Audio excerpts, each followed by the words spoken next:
ಲೋಕಸಭಾ ಚುನಾವಣೆ ಬಳಿಕ ಇದೀಗ ಸಚಿವ ಸಂಪುಟ ಪುನರ್ರಚನೆ ಬಗ್ಗೆ ಚರ್ಚೆ ಆಗ್ತಿದೆ. ಈ ಬಗ್ಗೆ ಮಾತನಾಡೋದಕ್ಕೆ ನಮ್ಮ ಜೊತೆಗೆ ಸತೀಶ್ ಜಾರಕಿಹೊಳಿ ಇದ್ದಾರೆ. ಮಾತನಾಡಿಸ್ತಾ ಹೋಗ್ತೇನೆ. ಸರ್, ಎಲ್ಲೋ ಒಂದ್ ಕಡೆ ಸಚಿವ ಸಂಪುಟ ಪುನರ್ರಚನೆ ಅನ್ನುವಂತಹ ಮಾತು ಕೇಳಿ ಬರ್ತಿದೆ. ಮೇಡಮ್, ಅದು ಮಾಡುವಂತದ್ದು ಅಧಿಕಾರ ನನ್ನ ಕಡೆ ಇಲ್ಲ.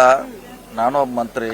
ಅದನ್ನು ಮುಖ್ಯಮಂತ್ರಿಗಳು, ಅಧ್ಯಕ್ಷರು, ಹೈಕಮಾಂಡ್ ಯಾರನ್ನು ಯಾವಾಗ ಮಾಡಬೇಕು ಅನ್ನೋದು ನಿರ್ಧಾರ ಅವ್ರಿಗೆ ಬಿಟ್ಟಂತ ವಿಚಾರ. ಸೊ ಅವ್ರನ್ನ ಕೇಳಿದ್ರೆ ಅದಕ್ಕೆ ಸರಿಯಾದ ಉತ್ತರ ಕೊಡಬಹುದು. ಕೆಲವರು ಸಚಿವ ಸಂಪುಟಕ್ಕೆ ಸೇರ್ಪಡೆ ಆಗ್ಬೇಕು ಅಂತ ಹಿರಿಯ ಶಾಸಕರುಗಳು ಕೇಳ್ತಿದ್ದಾರೆ. ನಮಗೂ ಅವಕಾಶ ಕೊಡಿ ಅಂತಿದ್ದಾರೆ. ಅವ್ರ ಆಶೆ ಅದನ್ನ ಈಡೇರಿಸಿದ ಶಕ್ತಿ ಇರೋದು ಹೈಕಮಾಂಡ್ಗೆ. ಎಲ್ಲರೂ ಕೇಳ್ತಾರೆ, ಎಲ್ಲರೂ ಸಮರ್ಥಿದ್ದಾರೆ, ಎಲ್ಲ ಸೀನಿಯರ್ ಇದ್ದಾರೆ.